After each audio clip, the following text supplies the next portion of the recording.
जनता है, डेमोक्रेसी यही खुद देख रही है कि कहाँ कहाँ बीजेपी के नेताएं लड़कियों के साथ क्या कर रहे हैं, महिलाओं का क्या हाल कर रहे हैं।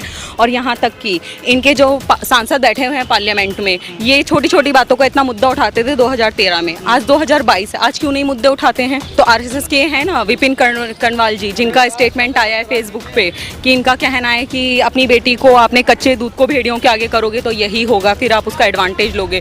तो ये जितने भी नारे, जितने भी अपनी लाइनें बनाते हैं, बेटी बचाओ बेटी पढ़ाओ, हमारा सामान महिला का सामान, ये सिर्फ टेम्पो के पीछे अच्छा लगता है। असलियत में मैं वकील हूँ, जब मैं थानों में जाती हूँ यूपी में किसी भी जगह पे, बुलडोजर तो आप वहाँ के डीएम का देखेंगे, उनका आया था कि हमने परमिशन नहीं दिया, वो बिना किसी परमिशन के बुलडोजर चला और आग लगी। इसका मतलब आप वो वहाँ पे जो भी विटनेस थे, जो भी साक्ष्य थे, वो आप हटाने के लिए इसमें लगता है कुछ लोग और शामिल हैं इसमें। तो इनको ट्रीटमेंट मिल रही है, जो इनको संरक्षण मिल रहा है, एविडेंस। न्याय का तो कुछ नहीं कह सकते। जिन लोगों ने एक एफआईआर तक दर्ज नहीं करी वो न्याय देंगे। अगर ये मीडिया नहीं होती, डेमोक्रेसी नहीं होती, तो शायद ये मुद्दा उठता भी नहीं। और अगर हम इस तरीके से, जिस तरीके से मीडिया हमें सपोर्ट कर रही है, सब चीज़ें हो रही हैं, तो शायद हमें न्याय मिल भी जाए। डबल इंजन की सरकार और उसके बाद सारी चीज़ें, बुलडोजर चला दिया गया, कहा जा रहा है कि बहुत तीव्र गति से न्याय दी जा रही है भाजपा राज में। ये बुलडोज़र तो इसलिए चला दिया गया ना, क्योंकि इसके जितने भी एविडेंस है ये हमेशा से डिस्ट्रॉय करते हुए आते हैं। तो एक जो इनका होटल था, रेस्टोरेंट था, वो क्या था, रेड का पर जगह था, उस पर रेड पड़ जाती। उससे पहले हम मीडिया लोग उस पर रेस्टोरेंट पे जांच पड़वाते, कुछ पढ़ाते, उससे पहले बुलडोज़र चला दिया तो आपने एविडेंस हटवाया है ना। क्या सवाल उठते हैं आपको, आपके दिमाग में कुछ सवाल उठते होंगे, वो सवाल क्या है? सवाल तो ऐसा कोई एक नहीं है, ऐसे दुनिया भर के सवाल हैं कि अगर था तो पहले इन्हें एफआईआर कर देनी चाहिए थी। एफआईआर करी तो इन्हें वो विटनेसेस जो अभी मेरठ से एक आ रही हैं सामने, जिनका कहना है कि हाँ यहाँ पे ये काम होते थे, तो उनको इन्हें प्रोटेक्शन देना चाहिए। उस विटनेस को मीडिया में लाना चाहिए, उस मीडिया को विटनेस को वायरल करना चाहिए। उसको अभी तक हाइड करा हुआ है।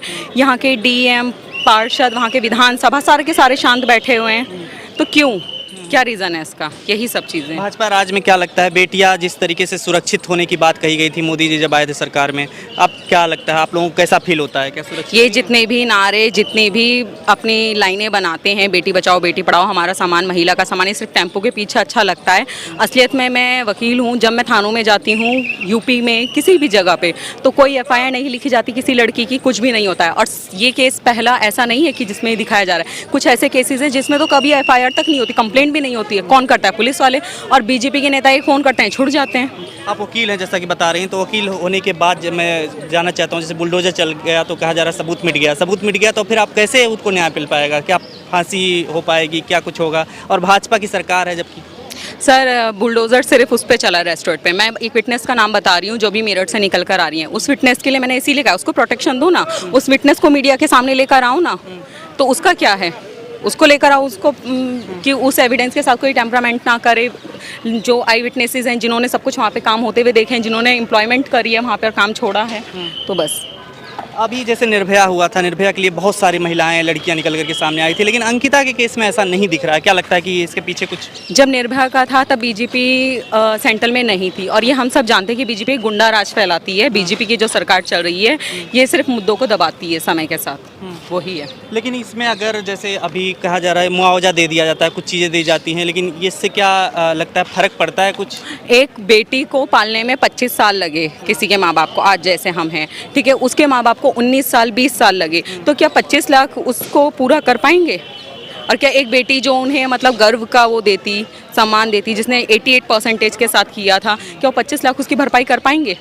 आने वाले दिनों में जिस तरीके से चुनाव है, चुनाव में क्या मुद्दे आपको बन सकते हैं, इस तरीके के मुद्दे बनने चाहिए, महिलाओं को वोट इसी आधार पे करने चाहिए? ये मैं किसी चुनाव को मुद्दा नहीं बनाऊंगी। जनता है, डेमोक्रेसी यही खुद देख रही है कि कहाँ कहाँ बीजेपी के नेताएं लड़कियों के साथ क्या कर रहे हैं, महिलाओं का क्या हाल कर रहे हैं। और यहाँ तक कि इनके जो सांसद बैठे हुए हैं पार्लियामेंट में, ये छोटी छोटी बातों का इतना मुद्दा उठाते थे 2013 में, आज 2022 है, आज क्यों नहीं मुद्दे उठाते हैं? यही चुनाव। इसमें भी कहा जा रहा है ना कि बहुत सारे बीजेपी के नेता मंत्री भी कई जगह शामिल होते हैं, कई बाबा लोग निकल कर आते हैं जो आरएसएस और तमाम लोग तो आरएसएस के हैं ना विपिन कनवाल जी, जिनका स्टेटमेंट आया है फेसबुक पे कि इनका कहना है कि अपनी बेटी को आपने कच्चे दूध को भेड़ियों के आगे करोगे तो यही होगा, फिर आप उसका एडवांटेज लोगे। तो मरने के बाद भी आप ये सब चीज़ें कह रहे हो। मैम ये बताइए कि जैसे बेटियों के साथ जिस तरीके से आप कह रहे हैं कि सेफ नहीं फील होता है, लेकिन ये कैसे होगा, कैसे आप न्याय मिलने की बात होती है, न्याय में देरी होती है, निर्भया कांड में आपने देखा ही। ये इन्वेस्टिगेशन जो ये डिले करते हैं ना, उस चीज़ का रीज़न है, जो अभी तक हो ही नहीं रही है इसमें इन्वेस्टिगेशन ठीक से। ये केस सिर्फ उत्तराखंड का ही नहीं है, अभी तो सारी नारी शक्ति का है, सारी लेडीज के लिए है, कॉमन है। रेप की जो भी वारदातें हो ही जा रही हैं वो बढ़े ही जा रही हैं, और चाहे दिल्ली हो, एनसीआर हो, उत्तराखंड हो या कोई भी अदर स्टेट हो। तो यही है कि भाजपा के शासन में ये वाला जो है रेप का मुद्दा ये उठता ही जा रहा है। तो इस पर हमारी पहले भी थी, जब निर्भया हुई थी उस टाइम भी पूरा देश जागा था, तो मांग करी थी कि जो भी रेपिस्ट है उनको सजाए मौत का प्रावधान हो, पर अभी तक वो हुआ नहीं है। तो जैसे बाकी कंट्रीज में है कि जो रेपिस्ट हैं उनके लिए सजाए मौत तय की जाए, कोई ना इधर ना उधर, ताकि एक रोल मॉडल हो कि कोई भी ये घृणित कार्य करने से डरे। बस हमारी यही मांग है, और जो दोषी हैं उनको सजाए मौत मिले। सिर्फ उनको निलंबित करने से या उनका बुलडोजर चलाने से, बुलडोजर तो खैर साक्ष्य हटाने के लिए चलाया गया, सिर्फ उनको आपने निलंबित कर दिया, सिर्फ इतना न्याय नहीं होता। आप सजाए मौत दीजिए ताकि आगे भी एक रोल मॉडल स्थापित हो, बच्चों को न्याय मिले, लेडीज को न्याय मिले, और ये वारदातों पे अंकुश लगे। क्या लगता है बुलडोजर जो चलने की परंपरा शुरू हुई है, इससे न्याय नहीं मिल रहा?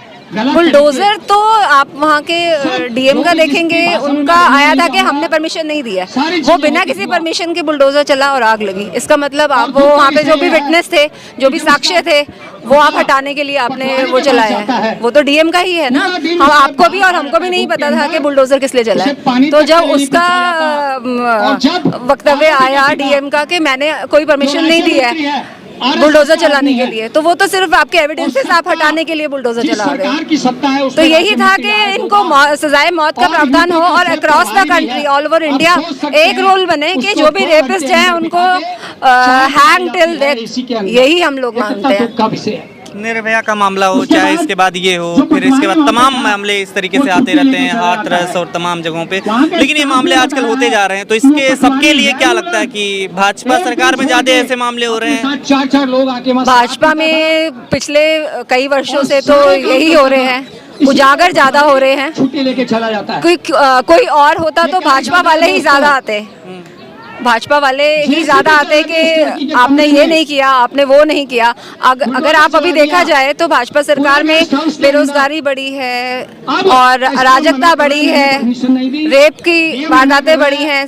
एक भाजपा के नेता का बेटा है, उसको संरक्षण मिल रहा है, एविडेंसेस आप अपनी मर्जी से आप हटा रहे हो। आपने रिसोर्ट वहाँ पर अपनी मर्जी से बनाया जो आपको परमिशन नहीं मिली। आप सारे आपके जो भी रूल्स हैं आप उनको तार करके आप अपनी मर्जी से आप कुछ भी कर रहे हैं। तो वही हम लोग चाह रहे हैं कि जो आरोपी साबित हुए हैं पुलकित आर्या, उनको इर्रिस्पेक्टिव के वो कौन सी भी पार्टी से है, भाजपा को ही, क्योंकि वहाँ के सीएम भाजपा के हैं, तो मैं यही मांग करती हूँ कि वहाँ के सीएम को ही वहाँ पे उसको सजाए मौत का प्रावधान देना चाहिए, क्योंकि आरोपी साबित हो चुका है और उसका पुरानी हिस्ट्री भी एक क्रिमिनल हिस्ट्री है पुलकित आर्या की।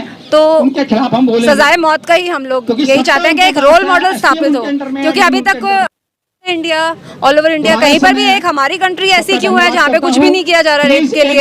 आप पाकिस्तान में ही जाइए, आप सऊदी में जाइए, वहाँ पे छोड़ा नहीं जाता है, उनको मारा ही जाता है। न्याय मिल गया, बुलडोजर चल गया, सब कुछ हो गया, तो अब क्या न्याय नहीं, बुलडोजर चलने से ज्यादा कार्रवाई बीजेपी की उसमें हो रही है। बुलडोजर चलाने से वो तो बिना परमिशन के बुलडोजर चल रहा है, परमिशन थोड़ी मिली है। अगर परमिशन मिली होती तो आपका डीएम कैसे बोलते वहाँ के कि हमने परमिशन दी है? वो तो विदाउट परमिशन चला है ना, विदाउट परमिशन चला है। इसका मतलब आप साक्ष्य हटाने के लिए आप बुलडोजर चला रहे हैं। मुआवजा भी तो शायद मिला, मुआवजा वगैरह अभी कुछ नहीं मिला। क्या मुआवजा मिलने से जो उनके साथ हुआ है वो हो जाएगा? उनके घर वालों को आप नौकरी दीजिए और जो मुख्य आरोपी है आप उसको पीड़ित कीजिए ना, जिसकी वजह से। क्या लगता है ये जो वीआईपी कौन था करके एक जो आता है कि इसमें किसी को सर्विस देने की बात, तो इसमें लगता है कुछ लोग और शामिल हैं इसमें। तो इनको ट्रीटमेंट मिल रही है, जो इनको संरक्षण मिल रहा है, एविडेंसेस हटाए जा रहे हैं। अभी तक उनको अरेस्ट नहीं किया गया, पुलकित आर्या को अरेस्ट नहीं किया गया अभी तक। तो ये वीआईपी ट्रीटमेंट ही तो है। अरेस्ट नहीं किया गया अभी तक, कहाँ अरेस्ट किया गया? आप कहीं पे भी नहीं सुनेंगे। आप उसको सिर्फ बुलडोजर चला गया है और एक उनका वो अभी वहाँ पे मुख्यमंत्री को क्यों वहाँ पर नहीं हुआ है, कुछ भी कार्यवाही नहीं हुई है। आरोपित जो सिद्ध हुए हैं उनके ऊपर कोई नहीं हुई है। खबरों में बने रहने के लिए फोरम 4 को सब्सक्राइब करें और नोटिफिकेशन पाने के लिए बेल आइकन दबाएं।